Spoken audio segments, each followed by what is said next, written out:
नमस्कार, आपका बहुत बहुत स्वागत है क्लोजिंग कॉल्स में, जहां पे आखिरी के 1 घंटे में क्या होगा मार्केट का एक्शन, इस पे हम चर्चा करेंगे हमारे सभी एक्सपर्ट्स के साथ।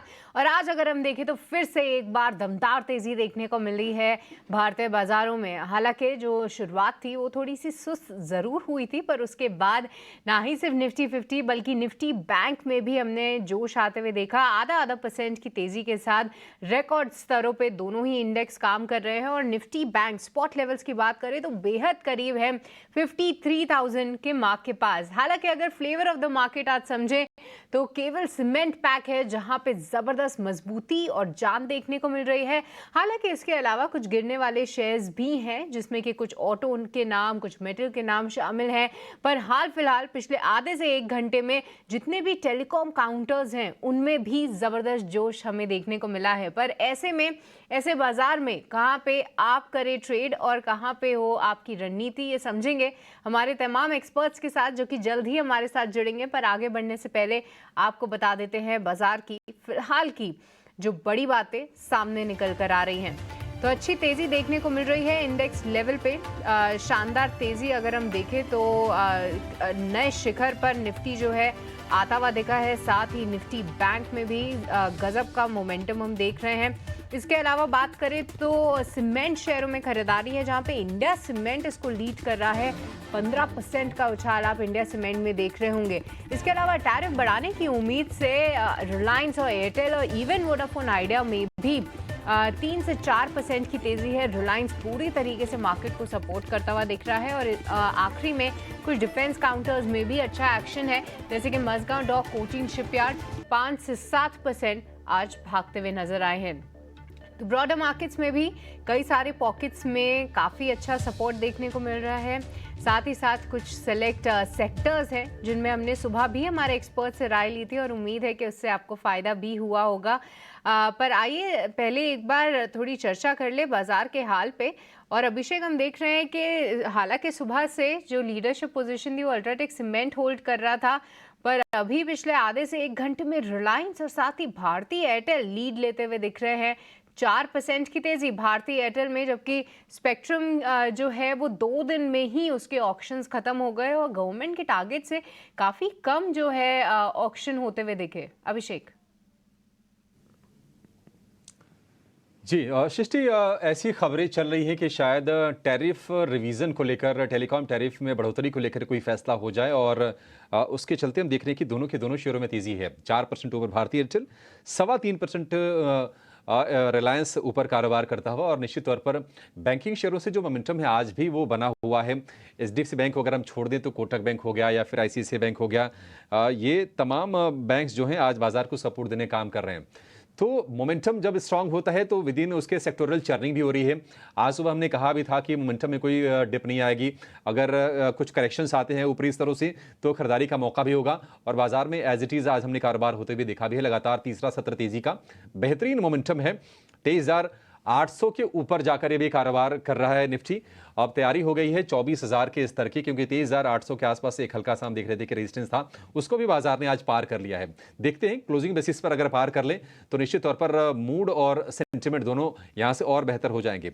निफ्टी बैंक फिर से आप देखिए 300 अंक ऊपर 52,900 के आसपास कारोबार कर रहा है, 53,000 के बेहद करीब है।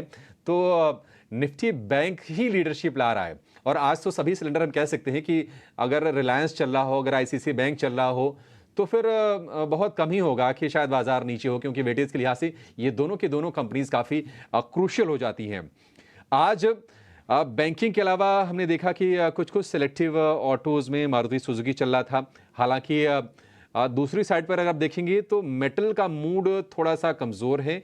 और क्योंकि आप मेटल में देखिए Hindalco, Tata steel, JSW steel, ये तीनों के तीनों शेयर आज 1% से ज़्यादा की कमजोरी के साथ ट्रेड कर रहे हैं। लेकिन सीमेंट और इसके अलावा अगर हम बात करें टेलीकॉम स्टॉक्स की, वोडाफोन भी 6% ऊपर है। छोटे साइज का शेयर जरूर है भाव के लिहाज से, लेकिन कमाल की तेजी आज वोडाफोन के शेयर में भी देखने को मिल रही है। इंडिया सीमेंट के नीचे वायदा का दूसरा सबसे ज्यादा चढ़ने वाला शेयर है वोडाफोन आइडिया का। तो ये बाजार की हाइलाइट्स रही। बाजार पर आगे हम चर्चा भी करेंगे, अपने एक्सपर्ट्स को जोड़ लेते हैं और एक व्यू लेते हैं। हमारे साथ जुड़ गए हैं कुणाल परार हैं और इसके अलावा जतिन गेडिया भी हमारे साथ जुड़ गए हैं। कुणाल जी और जतिन जी, आप दोनों का बहुत शुक्रिया, स्वागत है टी9 स्वदेश पर। कुणाल जी, शुरुआत आपसे करना चाहेंगे। कल बड़ी तेजी, आज फिर से तेजी में फिर से एडिशन। कुणाल जी, आपको लगता है कि अब 24,000 बहुत दूर नहीं है, तैयारी कर लेनी चाहिए, पोजीशन लेके रखना चाहिए इंडेक्स में? Good afternoon Abhishek ji. आपने जो 24,000 के लेवल की बात की है, मैं तो 24,000 के ऊपर के लेवल की बात करने वाला था अभी। एंड जिस हिसाब से अभी निफ्टी में जो लार्ज कैप काउंटर्स जो सपोर्ट कर रहे हैं, 24 क्या मुझे लग रहा है कि 24,300 तक के भी लेवल हमें निफ्टी दिखा सकती है। एंड फिलहाल जिस हिसाब से माहौल बन रहा है एंड जिस हिसाब से पूरा का पूरा मार्केट अभी जुलाई में जो बजट आने वाला है उसके ऊपर आंखें गड़ाए बैठा है एंड वहां पे एक्सपेक्टेशन अच्छा है। मुझे लग रहा है कि एक अच्छी खासी मोमेंटम आने वाले दिनों में हम मार्केट में देखने को मिल सकती है। आज के दिन में थैंक्स टू रिलायंस जो आज 4% ऊपर है, उसके बेस पे एक अच्छी खासी मोमेंटम हमें मार्केट में देखने को मिली है। ओवरऑल व्यू मेरा पॉजिटिव साइड का ही है। 24,000 तो लेवल टूट ही सकता है, लेकिन 24 जैसे ब्रेक होगा 24,300 तक के लेवल हमें देखने को मिल सकते हैं। बैंक निफ्टी जो 52,900 पे है, उसमें भी अच्छी खासी मोमेंटम आने वाले दिनों में हमें देखने को मिल सकती है। ओवरऑल 53,600 के लेवल हमें आने वाले दिनों में बैंक निफ्टी में भी देखने को मिल सकते हैं। तो जो व्यू है वो टोटली पॉजिटिव साइड का ही है। व्यू तो पॉजिटिव साइड का ही है और हम देख रहे हैं कि इंडेक्स में कोई भी रुकावट और अटकलन नहीं आ रही है इस तेजी की चाल में, पर इसके अलावा स्टॉक स्पेसिफिक एक्शन भी भरपूर है। तो चलिए आइए शुरू करते हैं हमारे एक्सपर्ट से जानना कि कहाँ पे है उनकी नज़र।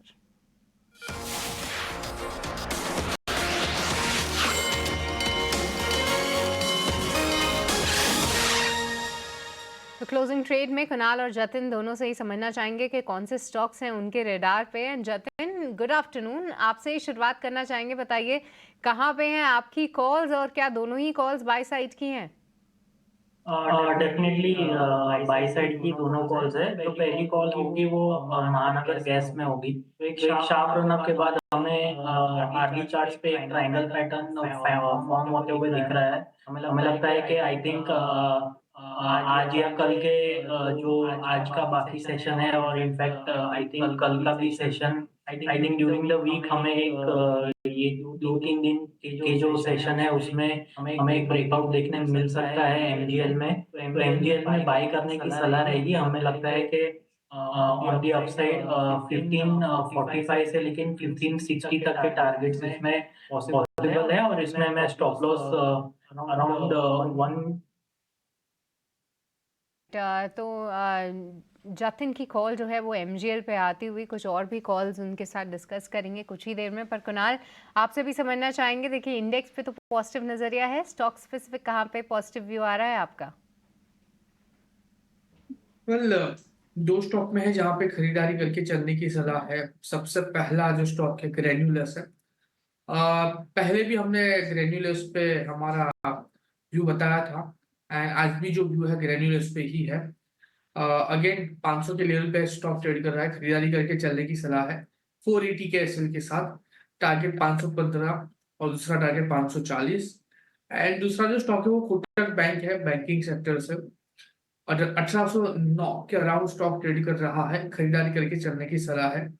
1745 1745 का हम यहाँ पे एसएल मेंटेन करके चलेंगे। टारगेट 1560 का पहला रहेगा 1560 और दूसरा टारगेट जो रहेगा वो एक काफी अच्छे लेवल पे हमें देखने को मिल सकता है, यानी कि 1640 के लेवल पे। सो 1860 का पहला टारगेट है और 1860 जैसे ही क्रॉस करेगा 1940 का दूसरा टारगेट भी हमें यहाँ पे देखने को मिल सकता है। ठीक है, ग्रेन्यूल्स इंडिया और कोटक महिंद्रा बैंक, ये दो शेयर हैं कुणाल जी की तरफ से। लेकिन सीमेंट स्पेस में क्या कमाल की तेज़ी आज के सत्र में हम देख रहे हैं और इस पर ज़रूर चर्चा भी करनी चाहिए। और अगर कोई पिक्स बन रहे हो यहाँ से, अगर कहीं कमाई के मौके और बढ़ते हुए दिख रहे हो तो उसकी हम ज़रूर चर्चा करेंगे।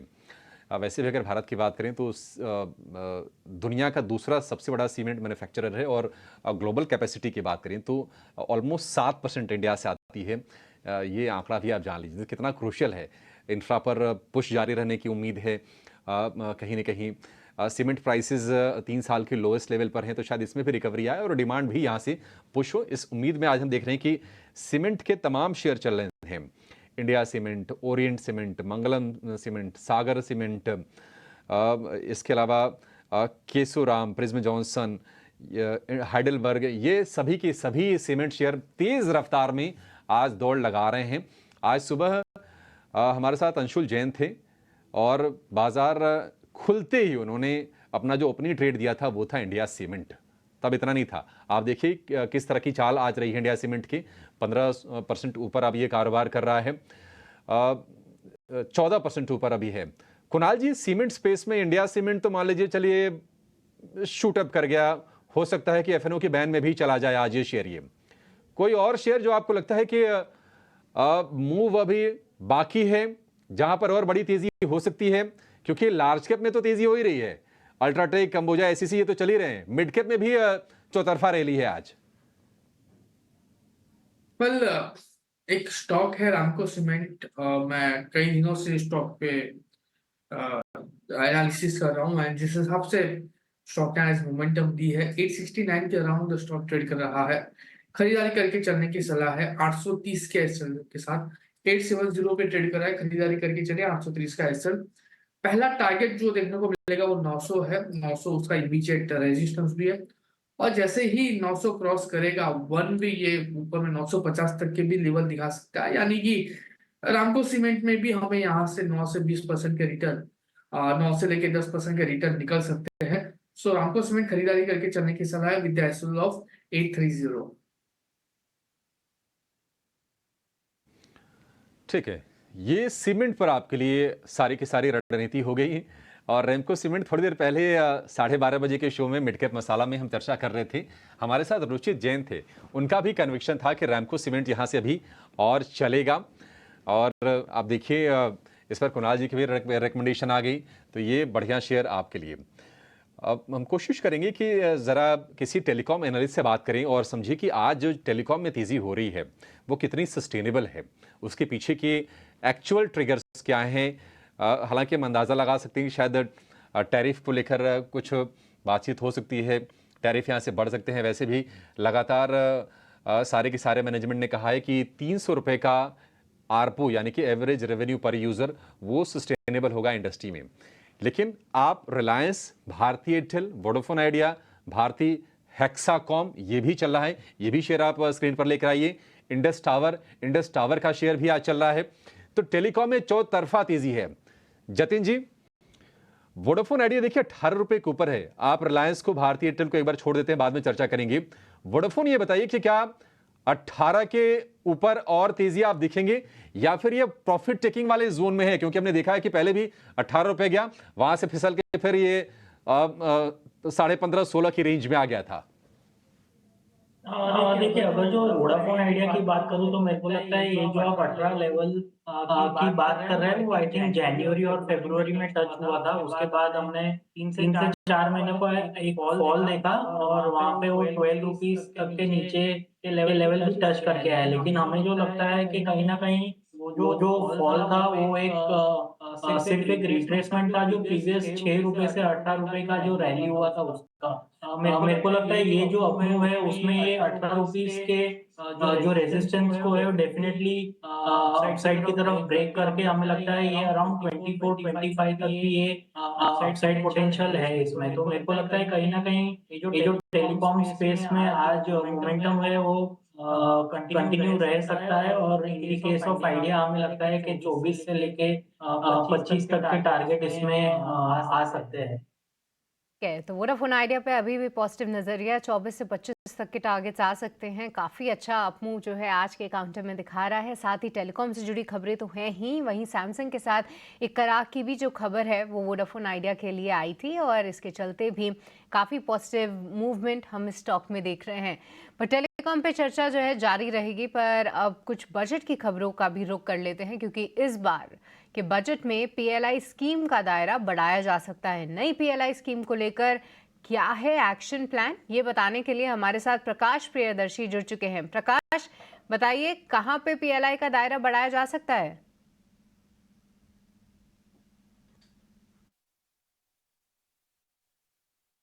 देखिए, सूत्रों के हवाले से जो एक्सक्लूसिव जानकारी हमें मिल रही है उसके हिसाब से आगामी बजट में सरकार कुछ नए सेक्टर्स के लिए पीएलआई स्कीम की घोषणा कर सकती है। दरअसल इससे संबंधित जो प्रस्ताव हैं वो अलग अलग मंत्रालयों की तरफ से वित्त मंत्रालय को भेजे गए हैं और ऐसे कई प्रस्तावों पर वित्त मंत्रालय इस वक्त विचार कर रहा है। सूत्र हमें बता रहे हैं कि इसमें एक सबसे इम्पॉर्टेंट प्रस्ताव जो है वो स्टील मंत्रालय की तरफ से हो सकता है, जिसमें कि स्टील सेक्टर के लिए एक नए पीएलआई स्कीम की घोषणा की जा सकती है। जैसा कि आपको पता है कि स्पेशलिटी स्टील के लिए ऑलरेडी एक पीएलआई स्कीम है, लेकिन डिमांड को देखते हुए नए पीएलआई स्कीम के जरिए कुछ और प्रोडक्ट्स को इसमें शामिल किया जा सकता है, जिसकी पहचान पहले ही की जा चुकी है। स्टील मिनिस्ट्री ने इस प्रस्ताव पर काफ़ी समय पहले से काम करने की शुरुआत कर दी थी। इंडस्ट्री के साथ कंसल्टेशन की प्रक्रिया भी पूरी कर ली गई है और अब हमें सूत्र बता रहे हैं कि इसे बजट में शामिल किया जा सकता है। इसके अलावा कई और सेक्टर्स हैं जिसके लिए पीएलआई स्कीम की घोषणा की जा सकती है, इस पर विचार चल रहा है, जिसमें फुटवेयर, टॉयज़ और केमिकल्स जैसे जो सेक्टर्स हैं उनके लिए पीएलआई स्कीम की घोषणा की जा सकती है। साथ ही साथ कुछ मौजूदा पीएलआई स्कीम जो हैं उनके लिए फंड एलोकेशन में बढ़ोतरी की जा सकती है। इसमें करीब 30% से भी ज़्यादा की बढ़ोतरी की जा सकती है डिमांड को देखते हुए। तो ये प्रस्ताव हैं जिस पर चर्चा की शुरुआत कर दी गई है। इंडस्ट्री ने भी कई सेक्टर्स के लिए नए पीएलआई स्कीम की मांग की है और उम्मीद की जा रही है कि आगामी बजट में इस पर सरकार फैसला लेगी और इसकी घोषणा करेगी। जैसा कि आपको पता है कि 14 सेक्टर के लिए पहले ही पीएलआई स्कीम की घोषणा की गई है और सरकार ये चाहती है कि कुछ और सेक्टर्स के लिए पीएलआई स्कीम की घोषणा करके जो डोमेस्टिक मैन्युफैक्चरिंग है उसमें बढ़ोतरी की जाए और रोजगार के नए अवसर भी इसके जरिए पैदा हो सकते हैं। ऑलराइट, बहुत बहुत शुक्रिया प्रकाश, ये पूरी एक्सक्लूसिव जानकारी लाने के लिए। तो पीएलआई स्कीम का दायरा बढ़ाया जा सकता है और इससे पूरी जो डिटेल्स हैं जो सूत्रों के हवालों से फिलहाल आ रही हैं वो हमें प्रकाश ने बताई। पर इस बीच हमारे और भी मेहमान हमारे साथ जुड़ चुके हैं। कपिल और साथ ही विवेक का स्वागत करना चाहेंगे शो में। कई सारे स्टॉक्स पे इनसे भी हमें बात करनी है। पर कपिल, सबसे पहले आपसे समझना चाहेंगे, ज़बरदस्त तेज़ी जो है हम देख पा रहे हैं, इंडेक्स लेवल पे स्टॉक स्पेसिफिक एक्शन भी भरपूर है। तो आखिरी के 1 घंटे में आपकी नज़र कहाँ पे है? कोई फ्रेश कॉल्स आपकी तरफ से?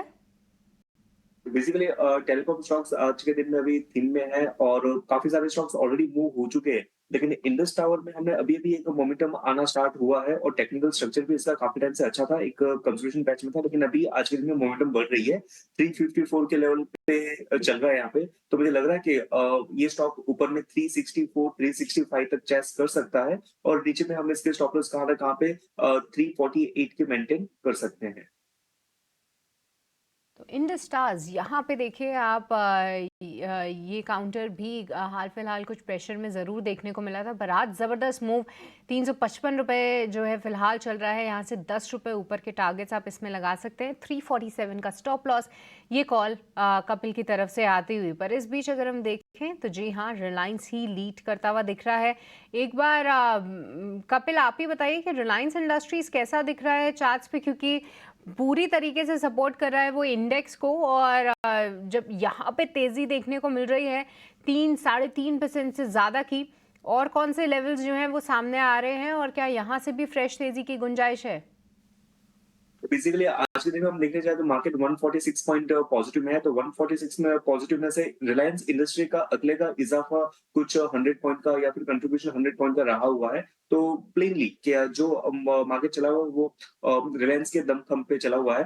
3015 का लेवल है वो काफी टाइम से, मींस 1.5 साल से जो हम इसके चार्ट की हिस्ट्री देख रहे हैं, तो 3020 इसका एक रेजिस्टेंस की तरह तो काम कर रहा है।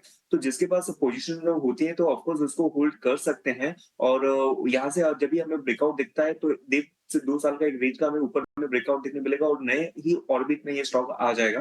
और जिनके पास ये स्टॉक नहीं होता है और चाह रखते हैं इसमें रीएंटर करने की भी, तो मेरे हिसाब से अभी ये स्टॉक में 2080 के काफी अच्छे सपोर्ट लेवल है। तो थोड़ा सा रिट्रेसमेंट आता है 2080 के यहाँ पे, तो फिर से एक किफायती एंट्री मिल सकती है। 2980 सॉरी। ऑलराइट, वही मुझे भी लगा काफ़ी नीचे के लेवल्स थे वो, पर ठीक है 2980 अगर आता है यानी मौजूदा स्तरों से 35 रुपये तक नीचे, उसके बाद एक फ्रेश एंट्री फिर से ली जा सकती है। रिलायंस इंडस्ट्रीज काफ़ी स्ट्रॉन्ग मोमेंटम के साथ 3000 के पार निकलता हुआ दिख रहा है। पर चलिए अब ऑप्शन मार्केट का रुख करते हैं और ऑप्शन में कमाई के लिए आपकी क्या होनी चाहिए रणनीति, ये समझेंगे हमारे अगले सेगमेंट ऑप्शंस के चैंपियन में।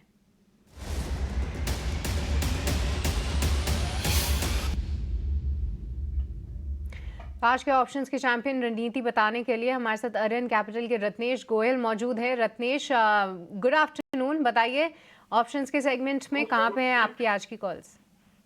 गुड आफ्टरनून सभी दर्शकों नमस्कार। पहले तो मैं कल का अपडेट दूं। कल मैंने एक एक्सिस बैंक का 1290 का जुलाई सीरीज का कॉल दिलाया, देने की सलाह दी थी 27 रुपए के आसपास में। तो उम्मीद करता हूँ उसमें आज हमारे दर्शकों को मुनाफा हुआ होगा। मेरी तरफ से मुझे ऐसा लगता है कि अब जो रिलायंस में जो एक अच्छा मोमेंटम बना है ये कंटिन्यू रह सकता है, अच्छा पोजीशन बन रहा है। तो इसमें 31 रुपए का जुलाई सीरीज का कॉल 50 रुपए के आसपास में 30 रुपए का स्टॉप लॉस लगा के 110 रुपए का टारगेट दिखता है। तो जो मैक्सिमम लॉस हो सकता है 5000 का, जो प्रॉफिट बन सकता है वो 15000 रुपए का।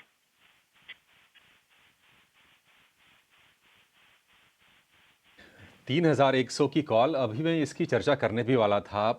ये मिल रही है 50 रुपये पर, लेकिन नेक्स्ट सीरीज़ की, जुलाई सीरीज़ की, और लक्ष्य 110 रुपये, स्टॉप लॉस 30 रुपये का आपको लगा के चलना है। अधिकतम मुनाफा 15,000, अधिकतम नुकसान 5,000 रुपये का। तो रिस्क रिवॉर्ड के लिहाज से भी काफ़ी आकर्षक दिख रहा है, और मोमेंटम में भी शेयर है खबर के चलते भी। क्योंकि आप देखिए, अगर हम टैरिफ की जो हम बात कर रहे थे, पिछले 2.5 साल से टैरिफ्स नहीं बढ़े हैं, ये एक चीज़ है। और ऐसा अनुमान लगाया जा रहा है कि इस साल में 20% के आसपास की टैरिफ में थोड़ी हम रिवीजन देख सकते हैं। इसके चलते भी ये शेयर फोकस में रहेंगे। इस बीच जेके सीमेंट को लेकर एक खबर आ रही है कि प्रयागराज में नए प्लांट से उत्पादन शुरू हो गया है। 2.25% ऊपर ये शेयर कारोबार कर रहा है। जेके सीमेंट, देखिए जब होता क्या है ना कि जब अच्छे दिन होते हैं ना तो खबरें भी अच्छी आने लगती हैं, और ये जेके सीमेंट के साथ भी हो रहा है। कुणाल जी, जेके सीमेंट कोई ट्रेड बन रहा है इसमें? 100 रुपये ऊपर है शेयर ये। कल जिस हिसाब से फिलहाल स्टॉक ट्रेड कर रहा है एंड जिस हिसाब से अभी ओवरऑल सीमेंट काउंटर में जो मोमेंटम हमें देखने को मिल रही है, मेरा व्यू पर्टिकुलरली काउंटर में पॉजिटिव साइड का ही है। अभी फिलहाल स्टॉक 4,433 के अराउंड ट्रेड कर रहा है। 2.5 तक के ऊपर की मोमेंटम है। स्टॉक में ऑलरेडी हमें ब्रेकआउट देखने को मिल चुका है। प्रेजेंट लेवल से खरीदारी करके चलने की सलाह रहेगी। लोअर लेवल पे एसएल थोड़ा सा बड़ा आएगा, 4,300 के अराउंड का एसएल है, लेकिन दिक्कत नहीं है। मुझे लग रहा है कि एक अच्छे खासे रिटर्न हमें यहाँ पे देखने को मिल सकते हैं। खरीदारी करके चलिए। पहला टारगेट 4,530 का रहेगा, और जैसे ही ये लेवल ब्रेक होता है ऊपर में 4,700 तक के भी लेवल ऐसे टारगेट हमें देखने को मिल सकते हैं। यानी कि 5 से 6% की momentum we can expect from this counter. तो यस, खरीदारी करके चलने की सलाह है विद द एसएल ऑफ 4300। ठीक है, जेके सीमेंट को लेकर ये व्यू। एक शेयर जरा सामने लेकर आइए, वो है पंजाब केमिकल्स का। पंजाब केमिकल आज इसमें बड़ी तेज़ी हम देख रहे हैं, और ये शेयर जो है अगर आप दिन के ऊपरी स्तर से देखेंगे तो अभी आपको नीचे आकर देखेगा तो 8% ऊपर है। अदरवाइज हाई इसने बनाया है 1575 रुपये का आज का। कुछ दिनों पहले की बात है, आई थिंक कि 2-3 सत्र पहले की ही बात होगी, इससे ज़्यादा नहीं। मितेश पांचाल हमारे एक एक्सपर्ट हैं, उन्होंने ये शेयर को सुझाया था, और आज हमने बड़े मूव्स देखे हैं। पंजाब केमिकल, एक बार ज़रा आप इसको चेक कीजिए जतिन जी, क्योंकि महीने भर में 40% के आसपास ये शेयर दौड़ चुका है। कैसा लग रहा है आपको? जिन्होंने लोअर लेवल पर एंट्री की है, मान लीजिए 1000, 1100, 1200 के आसपास, क्या वो प्रॉफिट टेकिंग करें, या फिर आपको लगता है कि मोमेंटम बना रहेगा इसमें अभी? देखिए, अगर जो केमिकल स्पेस में अगर जो ये पंजाब केमिकल की मैं बात करूँ, तो हमें लगता है कि जो आज का मूव है उसमें डेफिनेटली हमें दिखाई दे रहा है कि अराउंड ऊपरी स्तरों पे अराउंड 1550 1575 के आसपास थोड़ा प्रॉफिट बुकिंग डेफिनेटली देखने मिल रहा है, क्योंकि ऊपरी स्तरों पे सस्टेन नहीं हो पा रहा है। तो ये कहीं ना कहीं दिखाता है कि ऊपरी स्तरों पे प्रॉफिट बुकिंग है। इसके लिए अगर जो जैसे आपने कहा कि कोई बहुत ही निचले स्तरों से लॉन्ग करके बैठा हुआ है, तो डेफिनेटली ये एक अच्छा लेवल आ गया है जहाँ पे प्रॉफिट बांधना चाहिए। आई थिंक आज के ट्रेडिंग सेशन में हमें ऊपरी स्तरों पे वही देखने मिला है, तो हमें लगता है कि थोड़ा प्रॉफिट डेफिनेटली बांधना चाहिए ये स्टॉक में। ठीक है, थोड़ी सी प्रॉफिट टेकिंग आप कर सकते हैं इस शेयर में। विवेक कारवा हमारे साथ हैं। विवेक जी, बहुत शुक्रिया आपका समय देने के लिए। 150 रुपये के आसपास हम देख रहे थे कि एक बेस बना रहा था CSC का शेयर। आज बड़ा मूव, पावरफुल मूव हम कहेंगे। CSC क्या यहाँ से और बड़ी तेजी दिखाने के लिए तैयार है? कैसे लग रहे हैं इसके फंडामेंटल्स आपको? गुड आफ्टरनून अभिषेक। देखिए, फंडामेंटली एक्चुअली कंपनी बढ़िया है। इनफैक्ट ये आरपी संजीव गोयनका ग्रुप से आ रही है और ज्यादातर उनके जो ग्रुप कंपनीज के स्टॉक्स है वो फिलहाल बहुत अच्छे कर रहे हैं। और अगर इसका भी वैल्यूएशन देखो, जो डिस्ट्रीब्यूशन है मेजरली वेस्ट बंगाल और कलकत्ता साइड की कंपनी है, ये वहाँ पे इनका डिस्ट्रीब्यूशन नेटवर्क है। तो जितने भी डिस्ट्रीब्यूशन नेटवर्क कंपनीज है, सीईसी टाइप्स या फिर आप ले लो, मतलब उसके जो भी मुकाबले है, आई थिंक ओवरऑल ठीक लग रही है। करीबन 16-17 की पी पे ये चल रहा है। और आगे चल के जो पावर थेफ्ट में कटौती आ रही है बिकॉज ऑफ वेरियस मेजर्स, ये इस कंपनी के लिए भी फायदेमंद रहेगा। तो इस वैल्यूएशन में भी कॉस्टली नहीं लग रहा है, मुझे लगता है कि और ऊपर जा सकता है। ठीक है, वैल्यूएशन अभी भी इसके ठीक है और ऊपर जाने की संभावना है CSC के शेयर में। ज़रा फिर से टेलीकॉम पर लौटते हैं और एक अपडेट ये है कि 2 दिन में 7 दौर की बोली हुई है 5G स्पेक्ट्रम के लिए। नीलामी ख़त्म हो गई है और जानकारी के साथ हमारे साथ जुड़ गए हैं हमारे सहयोगी सुमित चतुर्वेदी। सुमित, बताइए किस तरह का रिस्पांस मिला है, किसने सबसे ज़्यादा बोली लगाई है, क्या अपडेट्स हैं आपके पास? लगभग 7 राउंड चलने के बाद स्पेक्ट्रम की नीलामी आज सुबह ही खत्म हुई। ये एक दिन से थोड़ी ज्यादा ही चली। कल सुबह 10 बजे शुरू हुई थी और आज भी 7 राउंड के बाद सरकार को लगभग 11,300 करोड़ रुपए मिलेंगे। 10.5 गीगाहर्ट्ज स्पेक्ट्रम ऑफर पे था और कुल मिलाकर 96,000 करोड़ रुपए से ऊपर की ये स्पेक्ट्रम ऑक्शन हुई थी। भारतीय एयरटेल, वोडाफोन आइडिया की स्ट्रेटेजी कुछ ऐसी है कि वो उन्हीं जगह पे स्पेक्ट्रम बिड कर रहे हैं जहां पर उनके परमिट्स इस साल खत्म हो रहे हैं। इसकी स्पेक्ट्रम की कम डिमांड इसलिए भी रही कि बहुत ज़्यादा प्लेयर्स नहीं हैं, बहुत ज़्यादा कंपनियां नहीं हैं और दूसरा जो पहले की मौजूद कंपनियां हैं उनकी डिमांड भी बहुत ज़्यादा नहीं रही। पिछली बार की बात करें तो 2022 में लगभग 1,500 करोड़ रुपए की स्पेक्ट्रम की नीलामी हुई थी और उसमें रिलायंस जियो ने सबसे ज़्यादा 88,000 करोड़ की स्पेक्ट्रम के लिए नीलामी के लिए बोली लगाई थी। 2021 में 4G स्पेक्ट्रम भी इससे ज़्यादा थी, अभी लगभग 96,000 करोड़ की है। सब मिला के कह सकते हैं कि म्यूटेड डिमांड, मतलब कम डिमांड के चलते स्पेक्ट्रम नीलामी बहुत ज़्यादा देर तक नहीं चल पाई और 7 राउंड के बाद लगभग 11,300 करोड़ रुपए ही सरकार को इससे मिल पाए। ठीक है, तो जितनी उम्मीद थी उससे काफ़ी कम, मतलब बहुत ही सुस्त रिस्पांस हम कहेंगे 5G स्पेक्ट्रम के लिए। भारतीय एयरटेल ने सबसे ज़्यादा इसमें बोली लगाई है। एक छोटे से ब्रेक के लिए यहाँ पर रुकेंगे और ब्रेक के बाद टेलीकॉम पर एक फंडामेंटल नज़रिया लेंगे विवेक जी से। फौरन हाजिर होते हैं।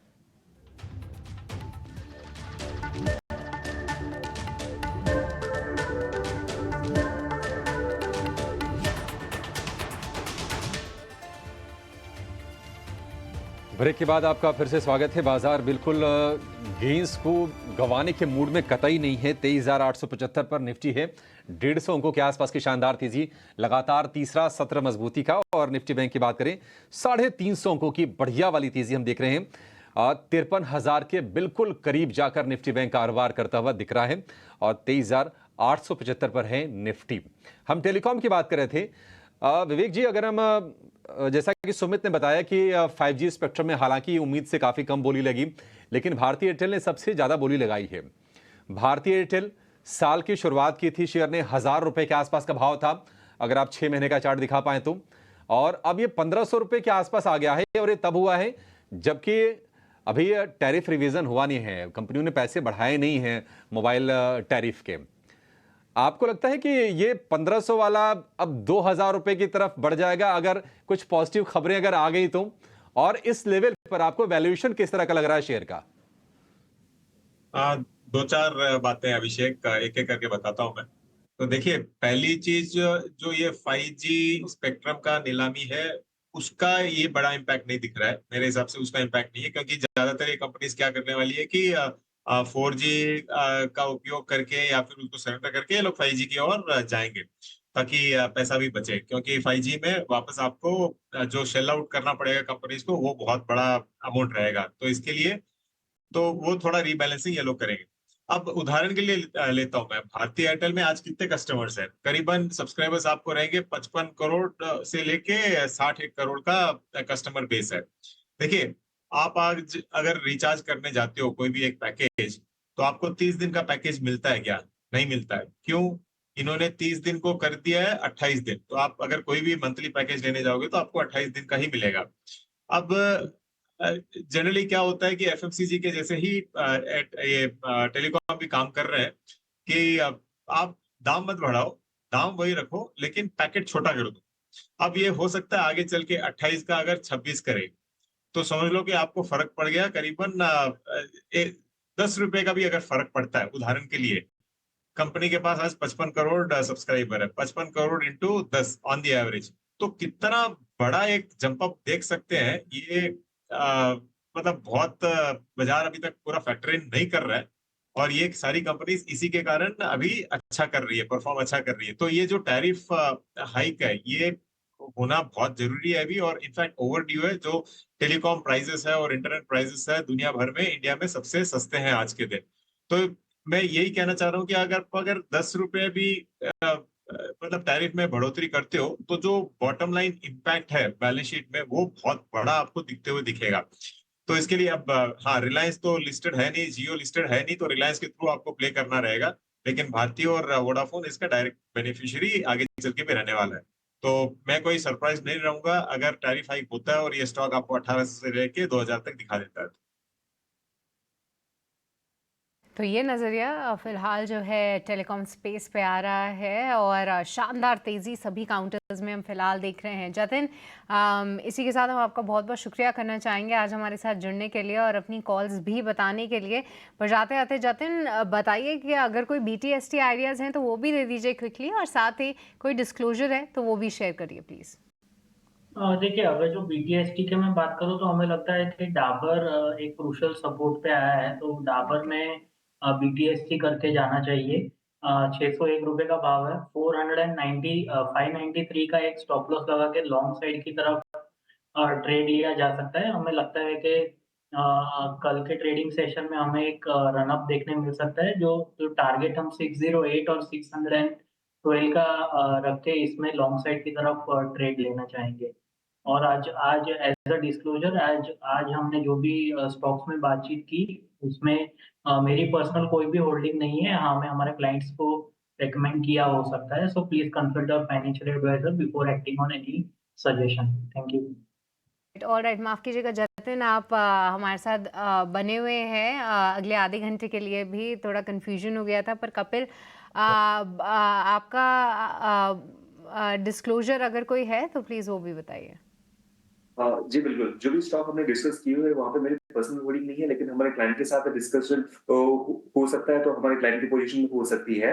And thank you so much. बहुत बहुत शुक्रिया कपिल आज अपना समय देने के लिए, और अपने तमाम स्टॉक्स और सेक्टर्स पे हमें व्यू भी बताने के लिए।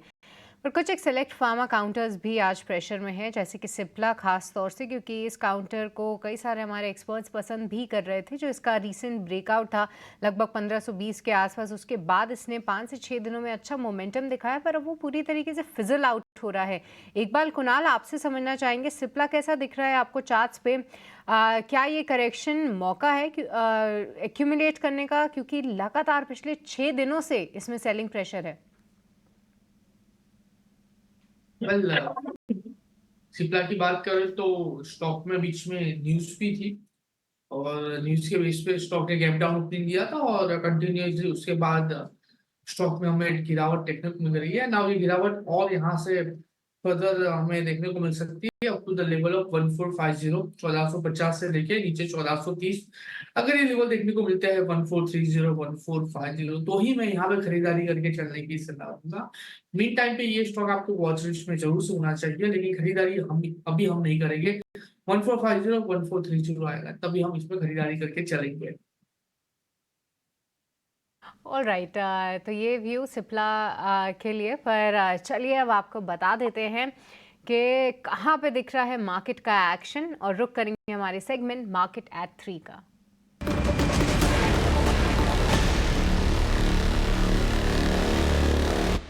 तो मार्केट एट 3 में कहाँ पे दिख रहा है एक्शन, कौन से शेयर्स फोकस में है, स्नेही हमारे साथ जुड़ चुकी हैं आज ये बताने के लिए। स्नेही, बताइए कहाँ पे है एक्शन। जी बिल्कुल, बहुत सारे स्टॉक्स हैं जो अभी काफ़ी तेज़ी से ऊपर बढ़ रहे हैं। आइए उन लिस्ट में से 5 स्टॉक्स के बारे में बात करते हैं। पहले आइनॉक्स ग्रीन के बारे में बात करेंगे। वो स्टॉक अभी फ़िलहाल 3% से ऊपर जा रहा है। प्रेफरेंशियल इश्यू के दम पर ये स्टॉक फोकस में है। प्रेफरेंशियल इशू के ज़रिए उन्होंने 1050 करोड़ जुटाने की मंजूरी की है और almost 3 crore share 2.89 crore shares issue होंगे 138 रुपीज़ पर शेयर के दम के प्राइस पर। तो इस प्रेफरेंशियल इशू के दम पर आइनॉक्स ग्रीन काफ़ी अच्छी तरह से 4% के रेस के साथ अभी ऊपर है। 2 स्टॉक्स के बारे में बात करेंगे अब, हुडको और इरेडा के बारे में। अब गवर्नमेंट ये सोच रहा है कि इन दोनों PSU को section 54 EC of income tax act के अंदर इनको इंक्लूड करेंगे। अब अगर ये इंक्लूजन हो जाता है तो जो इन्वेस्टर्स जो ये 2 कंपनी के बॉन्ड खरीदेंगे उनको कैपिटल गेन्स टैक्स से एग्जेम्पशन मिल जाएगा। तो ये बहुत ही पॉजिटिव न्यूज़ फ्लो आ रहा है हुडको और इरेडा दोनों के लिए, और दोनों ही स्टॉक अभी ट्रेडिंग सेशन में फ़िलहाल काफ़ी अच्छी तरह से गेन कर रहे हैं और काफ़ी अच्छे अंकों से ऊपर है। तो ये था हुडको और इरेडा के बारे में। अब जाके बात करेंगे विष्णु प्रकाश पुंगलिया के बारे में। इन्होंने इस कंपनी ने एक बहुत बड़ा ऑर्डर विन बैक किया है from the office superintendent engineer UP जल निगम नैनी प्रयागराज से। इनको एक बहुत ही बड़ा ऑर्डर मिला है और इस ऑर्डर की टोटल वैल्यू है 273.1 करोड़ रुपीज़। तो इस ऑर्डर विन के दम पर विष्णु प्रकाश पुंगलिया भी काफ़ी अच्छी तरह से आज ट्रेड में ऊपर है। ऑलमोस्ट 5% का गेन दिख रहा है विष्णु प्रकाश पर। आखिर में बात करेंगे पैसालो डिजिटल की। 1.6% इक्विटी का एक बड़ा सौदा हुआ है, तो इसके दम पर ये स्टॉक भी काफ़ी अच्छी तरह से ऊपर जा रहा है ट्रेड में। 4% से भी ज़्यादा का गेन दिख रहा है अभी पैसालो डिजिटल पे, ये 1% इक्विटी के बड़े सौदे के दम पर। तो जी हाँ, ये थे सारे स्टॉक्स जो अभी फ़िलहाल ट्रेडिंग सेशन में बहुत अच्छी तरह से गेन कर रहे हैं। ठीक है, शुक्रिया स्नेही। तो ये सारे के सारे शेयर आज बाजार खुलने के बाद जो खबरें आई हैं उन पर रिएक्ट कर रहे हैं। अब एक और एक्सपर्ट को जोड़ लेते हैं, हमारे साथ जुड़ गए हैं अजीत मिश्रा। मिश्रा जी, बहुत शुक्रिया आपका समय देने के लिए। स्वागत है टी न्यूज़ संदेश पर। आपसे चर्चा की शुरुआत करेंगे एक शेयर के साथ जो लगातार तेजी में है और आपकी भी नज़र में दावे के साथ कह सकता हूँ कि ज़रूर गई होगी, उसको आप एनालाइज कर भी रहे होंगे, वो है रेमंड का। अच्छे वॉल्यूम से इसमें तेज़ी हो रही है, महीने भर में बहुत तेज रफ्तार से चला है और ट्रिगर्स इसके लिए मल्टीपल हैं। एक तो बिजनेस आउटलुक अच्छा है इनका, दूसरी चीज़ ये है कि रियल एस्टेट वाला जो सेगमेंट है वहाँ पर भी बहुत अच्छे से कंपनी ग्रो कर रही है और ऐसी अटकलें लगाई जा रही कि शायद बजट में टेक्सटाइल के लिए भी एक PLI स्कीम आए। ये तमाम फैक्टर्स काम कर रहे हैं। रेमंड आप देखिए आज भी करीब 5-7% ये शेयर ऊपर है, 3000 रुपये के ऊपर भी गया था। आपको कैसा दिख रहा है? और मान लीजिए किसी को थोड़ा सा लंबा नजरिया रखना होगा शेयर पर, महीने भर का या फिर 2 महीने का, आपको लगता है कि अभी स्टीम अभी बाकी है, इसमें अभी और चलेगा शेयर ये? शुक्रिया अभिषेक। देखिए, नो डाउट काफी स्ट्रॉन्ग मोमेंटम मैं देख पा रहा हूँ, जैसे कि वीक ऑन वीक बेसिस करीब 17% के गेन, इस महीने में करीब 35% के गेन्स। वॉल्यूम्स बहुत स्ट्रॉन्ग है अभिषेक, ये एक बहुत इंपॉर्टेंट चीज है। 2400 से जो 3000 का मूव आया है, इसमें वॉल्यूम्स ऑलमोस्ट एवरेज वॉल्यूम के 3 टाइम 4 टाइम्स ट्रेड कर रहे हैं। तो डेफिनेटली स्ट्रॉन्ग है, इसकी बाइंग हुई है, ये तो बहुत क्लियरली नजर आ रहा है। देखिए, शॉर्ट टर्म में तो डेफिनेटली मैं भी रिकमेंड नहीं करूंगा, कॉज काफी शार्प मूव आ गया है। बट जैसे कि आपने बताया 1-2 महीने का अगर नजरिया है, डेफिनेटली आपको बने रहना चाहिए। फ्रेश बाय करना चाहते हैं 2750 से 2800 का जोन अगर आपको मिलता है, वो एक अच्छा बाय हुआ। कॉज मेरा जो सपोर्ट है, जो लास्ट स्विंग हाई करीब 2600 का, वो आपका स्टॉप लॉस रहेगा इसमें। तो अभी बिल्कुल एग्रेसिव होकर लॉन्ग ना करें, आपके पास पोजीशन है, बने रहिए 2750 के स्टॉप लॉस के साथ। ऊपर पे क्योंकि अनचार्टेड टेरिटरी है, वॉल्यूम्स काफी स्ट्रॉन्ग है, तो अपसाइड पे देखिए खुला हुआ आसमान है, कहीं भी आ सकता है। तो अपने को ट्रेल करना है, स्टॉप लॉसेस को एनालाइज। तो जब भी आप जैसे कि 3200-3300 के पास पहुंच जाते हैं, तो स्टॉप लॉस को ट्रेल करके 3000 पे ले। ठीक है, रेमंड को लेकर ये व्यू। कुणाल जी, पेपर स्टॉक्स में भी हम आज मोमेंटम देख रहे हैं। JK पेपर ऊपर दिखेगा, आज हम मिड कैप मसाला में चर्चा कर रहे थे तो हमारे साथ थे राजेश अग्रवाल। उन्होंने वेस्ट कोस्ट पेपर को सुझाया था। जेके पेपर जरा आप चेक कीजिए, 550 रुपये का भाव है। क्या इसमें अभी मौके हैं या फिर जिनको फ्रेश एंट्री लेनी हो अब वो इसको अवॉइड करें? आज के दिन में ही 4.5-5 का ऊपर है ये काउंटर एंड एक लाइकली चांसेस है कि यहाँ से फर्दर मोमेंटम भी हमें जीके पेपर में देखने को मिल सकता है। ओके, एंड अगर मैं बाकी के स्टॉक की बात करूं, जैसे टीएनपीएल की बात करूं या सेंचुरी टेक्स या वेस्ट कोस्ट की बात करूं, ये स्टॉक कहीं ना कहीं साइडवेज में चल रहा है कंपेयर टू जेके। सो मेरा view particularly compare to JK को लेके ये है कि अगर नई खरीदारी अगर आपने ऑलरेडी खरीदारी करके रखा है तो प्लीज इसको होल्ड कीजिए। नई खरीदारी करके चलने की सलाह नहीं रहेगी, रिस्क रिवॉर्ड उतना फेवरेबल नहीं है इसलिए। देखिए अगर मैं दूसरे स्टॉक की बात करूँ जहाँ पे खरीदारी भी करके चल सकते हैं और रिस्क रिवॉर्ड भी फिलहाल एक फेवरेबल लेवल पे है, सो टीएनपीएल है, खरीदारी करके चलने की सलाह है। नीचे 265 का हम यहाँ पे एसएल मेंटेन करके चलेंगे। अभी स्टॉक 277 पे है, 265 का एसएल मेंटेन करके चले। टारगेट 286 का है और जैसे 286 ब्रेक होगा 300 तक के भी लेवल एज अ टारगेट हमें इस काउंटर में देखने को मिल सकते हैं। तो ये टीएनपीएल खरीदारी करके चल सकते हैं। तो ये नज़रिया कुछ एक पेपर काउंटर्स पे, पर इस बीच अगर हम देखें तो मार्केट में तेज़ी जो है वो बरकरार है। रिलायंस भी पूरी तरीके से सपोर्ट कर रहा है। देखिए हमारे एक्सपर्ट से भी हमने राय ली थी, हालांकि उनकी राय थी कि थोड़े से डिप्स पे बाय करिए क्योंकि स्ट्रॉन्ग जो चार्ट है वो काफ़ी स्ट्रॉन्ग दिख रहा है, मोमेंटम काफ़ी स्ट्रॉन्ग है। 3% की तेज़ी थी, अब वो बढ़ के 4% से भी ज़्यादा की हो गई है। तो रिलायंस पे हम देख रहे हैं कि ज़बरदस्त तेज़ी और काफ़ी अच्छी तरीके से सपोर्ट भी कर रहा है। 100 पॉइंट से ज़्यादा की तेज़ी जो है फ़िलहाल हम रिलायंस में देख रहे हैं। पर आज विवेक, जितने भी सीमेंट काउंटर्स हैं उनमें भी काफ़ी जोश है।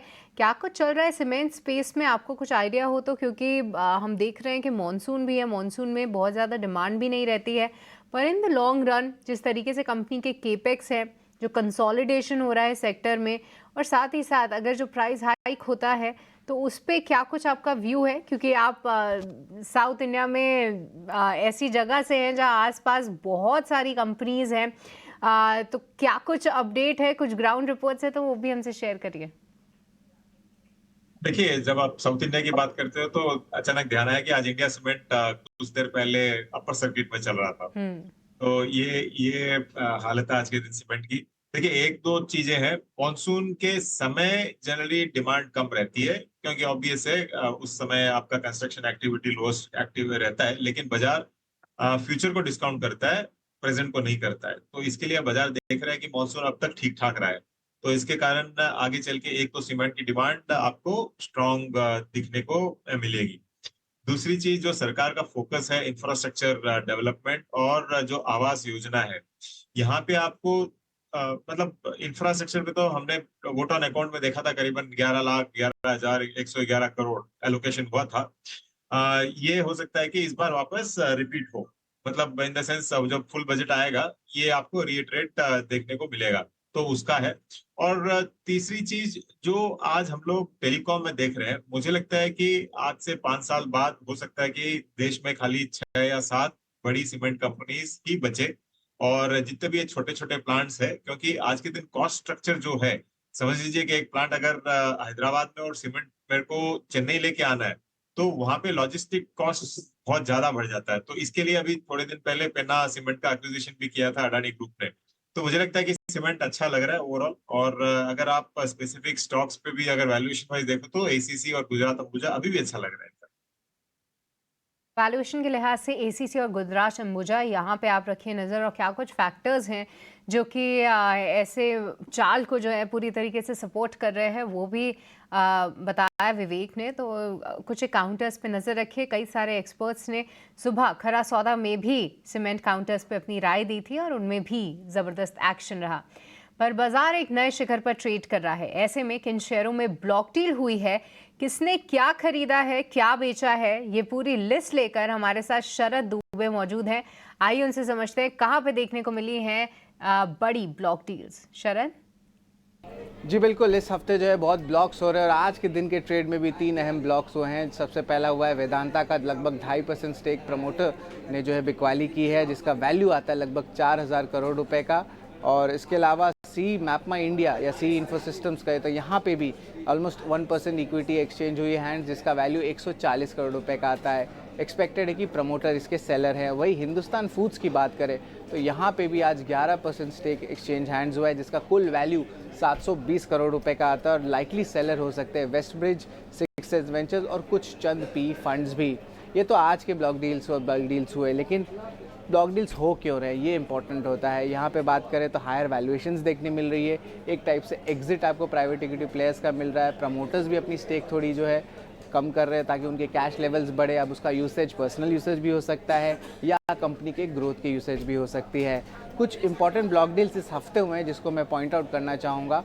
ऑफ कोर्स हैप्पीएस्ट माइंड्स में जो है प्रमोटर अशोक सूता ने भी जो है सेलिंग की थी कल के सेशन में। उसके अलावा कार ट्रेड हुआ, एस्टर डीएम हुआ, जहाँ पे प्राइवेट इक्विटी जो है ओवरऑल सेल की है। लेकिन याद रखिए जो अब्जॉर्प्शन हो रही है, बहुत अच्छी अब्जॉर्प्शन जो है डोमेस्टिक इंस्टीट्यूशंस यानी म्यूचुअल फंड हाउसेस से देखने मिल रहा है। PNB housing finance last week भी था जहाँ पे उनको बिकवाली देखने मिली थी प्राइवेट इक्विटी प्लेयर से। और सबसे बड़ा जो ब्लॉक डील हुआ था लास्ट वीक वो हुआ था आपका इंडस स्टार में, लगभग 20% स्टेक की बिकवाली हुई थी। वोडाफोन पीएलसी ने किया था, 17,000 करोड़ से ऊपर का डील था।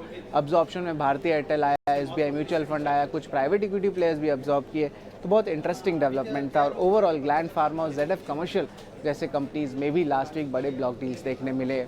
हमने कुछ डेटा कंपाइल की कि कितना पिछले 3 महीने में कहाँ एक्शन देखने मिल रहा है। ना ऑफकोर्स जून का महीना अभी कंप्लीट भी नहीं हुआ है, लेकिन आप देखें बाई साइड में 50,000 और सेल साइड में 80,000 करोड़ रुपए का जो है ब्लॉक बल्क डील्स देखने मिला है। मई के महीने और अप्रैल महीने में भी ये नंबर्स ज़्यादा देखने मिल रहे हैं। तो ये ओवरऑल हमने आपको बल्क और ब्लॉक डील्स के पूरी पिक्चर आपको बता दी। ऑलराइट शरद, बहुत बहुत शुक्रिया है पूरी लिस्ट सामने रखने के लिए। तो कई सारे काउंटर्स में हुई है बल्क और ब्लॉक डील और उसके बाद भी हम देख रहे हैं कि जो एक्शन है वो काफ़ी कंटिन्यूड है।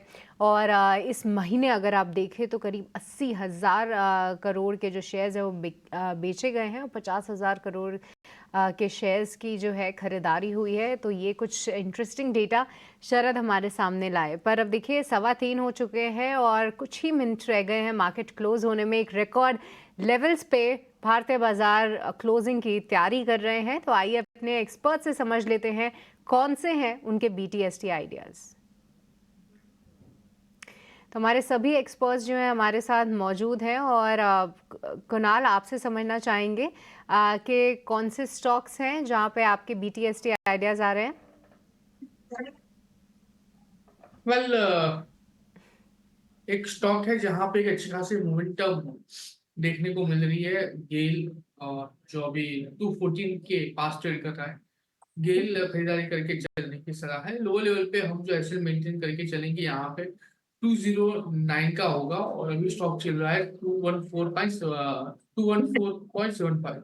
तो खरीदारी करके चलिए with strict SL of 209। Target की बात कर लेते हैं तो पहला टारगेट जो यहाँ पे देखने को मिल सकता है वो 220 का है और 220 जो ऐसे ही क्रॉस करता है ऊपर में 227 के भी लेवल गेल में हमें देखने को मिल सकते हैं। तो गेल यहाँ पे खरीदारी करके चलने की सलाह है। खरीदारी करनी हम देख रहे हैं कि निचले स्तर से एक अच्छी रिकवरी भी आई है। 209 210 से जो है थोड़ा रिकवर होकर अब गेल 214 के आसपास चल रहा है। यहाँ पे BTST आइडिया कुणाल की तरफ से आता हुआ। जतिन, अब आपसे समझना चाहेंगे, बताइए आपके BTST ट्रेड।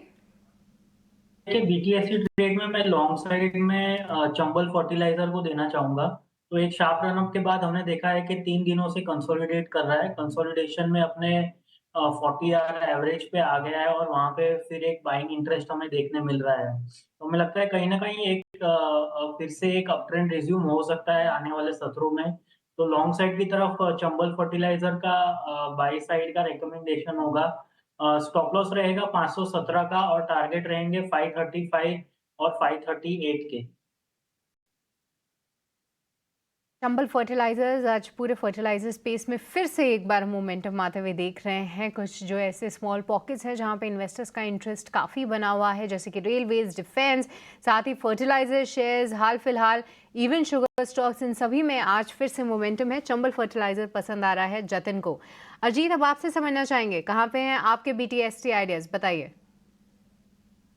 देखिए यशस्वी, मुझे लगता है कि बायोकॉन एक अच्छा कैंडिडेट हो सकता है, बिकॉज फार्मा एज इंडेक्स को अगर आप देखेंगे तो एक अच्छा कंसोलिडेशन के बाद मुझे लगता है कि वहाँ पे अब रिकवरी आनी चाहिए, एक ट्रेंड रिजम्पशन होना चाहिए, और वहीं पे जो आउट परफॉर्म कर रहे हैं स्टॉक जैसे कि बायोकॉन, सन फार्मा, जहाँ पे कि अच्छा ट्रैक्शन देखने को मिल रहा है, ये मूव कंटिन्यू रहेगा जो कि आज के सेशन में हम देख रहे हैं। तो एक कंसोलिडेशन रेंज ब्रेकआउट है, प्लस इंडेक्स की तरफ से भी कंफर्मेशन है कि ये टर्न पॉजिटिव रहेगा, तो इसको आप लॉन्ग कर सकते हैं। 345 पे एक स्टॉप लॉस मेंटेन करिए 364 तक के टारगेट्स के लिए।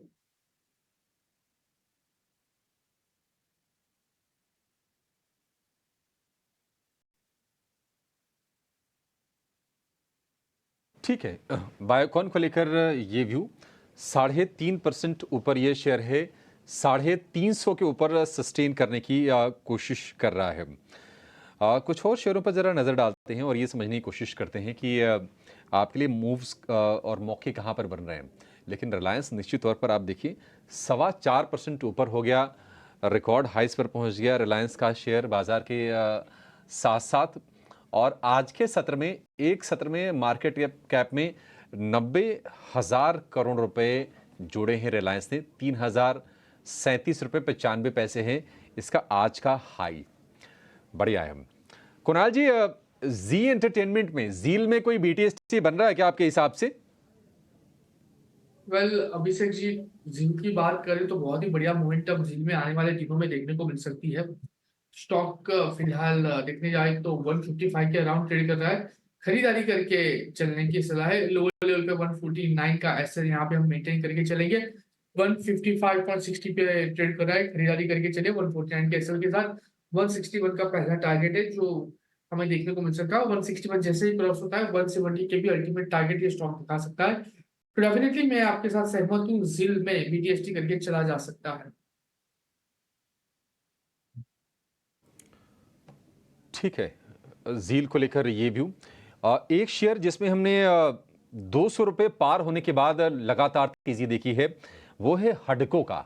तमाम एक्सपर्ट्स की तरफ से रिकमेंडेशन भी इस पे आया करती थी। इसको ज़रा आप चेक कीजिए अजीत जी। हडको आज भी हम देख रहे हैं कि काफ़ी तेज़ मोमेंटम इस शेयर में है। 289 रुपये 40 पैसे का हाई बना है, उसके बाद थोड़ा सा नीचे आया है। हडको, क्या ये BTST का कैंडिडेट है या फिर छोड़ दें इसको? अभिषेक, देखिए क्लोजिंग तो ठीक ठाक हो रही है, कंसिडरिंग कि स्टॉक अपने जो रेंज बेसिकली एक कंजेशन जोन में कहूंगा कि जिसमें ट्रेड कर रहा था पिछले करीब 7-8 दिनों से, उसके अपर बैंड के पास ट्रेड कर रहा है। दूसरी इंपॉर्टेंट चीज ये है कि शॉर्ट टर्म एवरेजेस है उसको होल्ड करते हुए ये सारी कंसोलिडेशन हुई है, तो टोन पॉजिटिव है। और तीसरा कि जो एवरेज वॉल्यूम है वो ऑलमोस्ट 2 टाइम्स ऑलरेडी हो चुके हैं आज के सेशन में, तो डेफिनेटली एक पॉसिबिलिटी बनती है कि ये अपने रिकॉर्ड हाइस को रीटेस्ट करे, करीब 297 300 तक के लेवल्स टेस्ट करने की पॉसिबिलिटी दिखती है। तो यहाँ पे आप 277 के स्टॉक के साथ हुडको में आप लॉन्ग करके ले सकते हैं पोजीशन को 300 प्लस तक के टारगेट्स के लिए। ठीक है, 310 का टारगेट, 277 का स्टॉप लॉस। हुडको यहाँ पे ज़बरदस्त एक्शन आज के ट्रेड में भी हम देख रहे हैं। पर अगर एक बार अजीत आप भी बताइए कि HDFC बैंक फिलहाल कैसे प्लेस्ड है, क्योंकि हम देख रहे हैं कि निफ्टी बैंक और निफ्टी 50 दोनों में ही मोमेंटम बरकरार है और हैवी वेट्स काफ़ी अच्छी तरीके से सपोर्ट कर रहे हैं। कुछ दिनों से HDFC की बारी चल रही थी, आज रिलायंस में मजबूती है। क्या HDFC बैंक इन स्तरों पे या फिर अगर थोड़ा नीचे मिले तो क्या फिर से एक्यूमुलेट करना चाहिए इस काउंटर को? बिल्कुल, देखिए काफी लंबे अंडर परफॉर्मेंस के बाद ये मूव देखने को मिली है हमें HDFC में। एक्सिस और ICICI ये दो बड़े नाम जो कि कंसिस्टेंटली आउट परफॉर्म कर रहे थे, और अब पिछले करीब 2 वीक से यहाँ पे आप देख रहे हैं HDFC में एक कैचअप मूव देखने को मिल रहा है। बट मुझे लगता है कि फ्रेश बाइंग के लिए थोड़ा सा वेट करना चाहिए, बिकॉज अपने प्रीवियस स्विंग हाई के पास ये पहुंच चुका है। करीब 1720-25 का जोन था जहां से लास्ट टाइम रिट्रेस किया था, उन लेवल्स के पास ये पहुंच चुका है और आज थोड़ा प्रॉफिट टेकिंग भी इसके लिए हम देखने को मिल रही है। तो मुझे लगता है शायद 1-2 दिन का ब्रीदर हो सकता है कि स्टॉक करीब आपको 1650 से 1600 की रेंज एक बार दोबारा शायद दिखा दे, तो वहाँ एक अच्छी बाइंग होगी मेरे हिसाब से। आपको फ्रेश बाइंग के लिए उतना वेट करना चाहिए, और नेक्स्ट मूव में जब भी आप 1725-50 को ब्रेक कर देंगे, तब फिर आपको एक नया हाई 2000 प्लस तक के जोन देखने को मिल सकते हैं।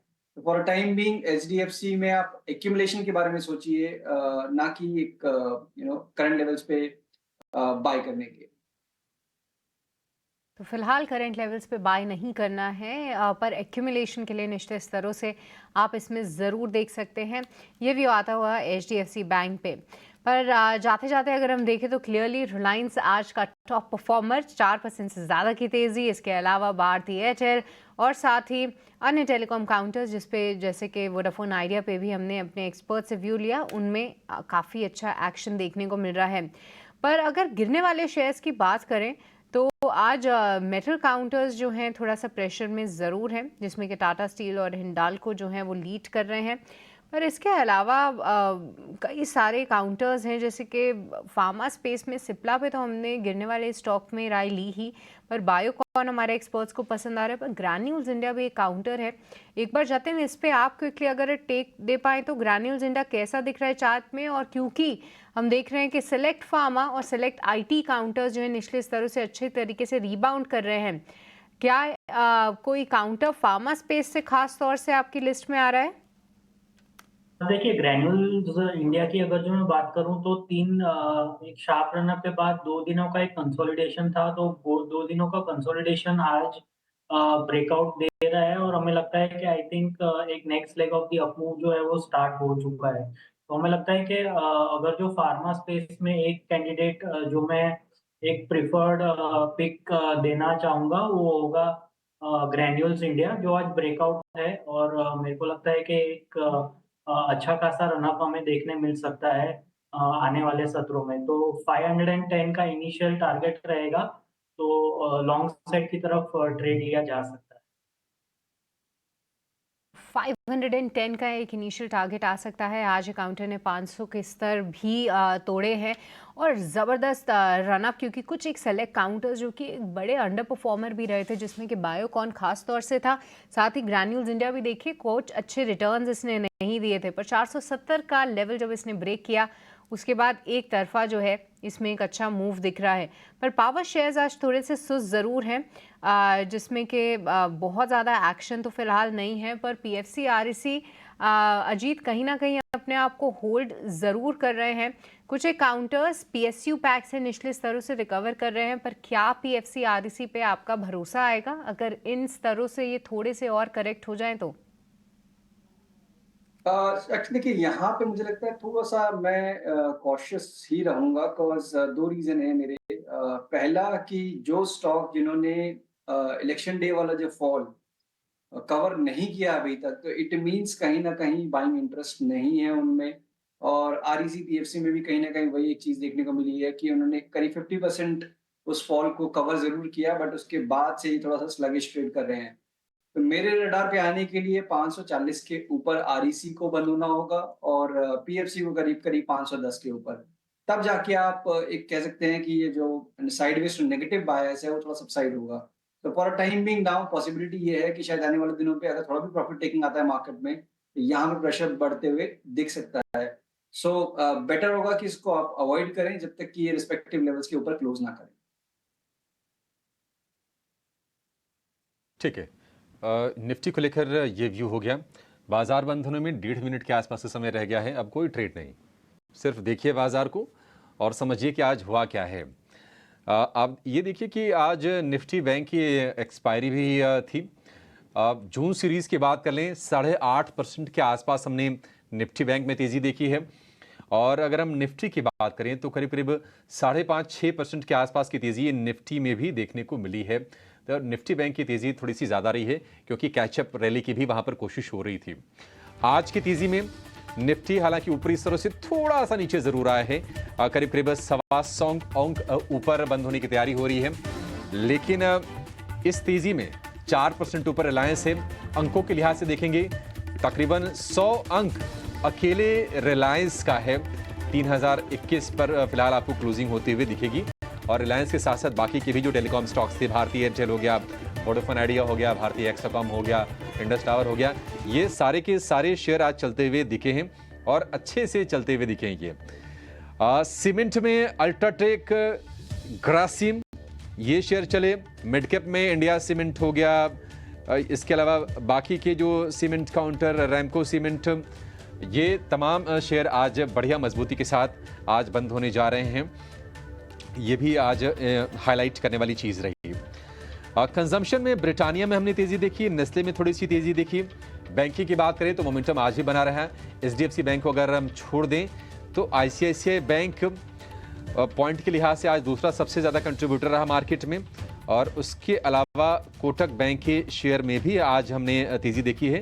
हालांकि ऊपरी स्तरों से थोड़ा थोड़ा सा नीचे ये शेयर भी आता हुआ दिखा है।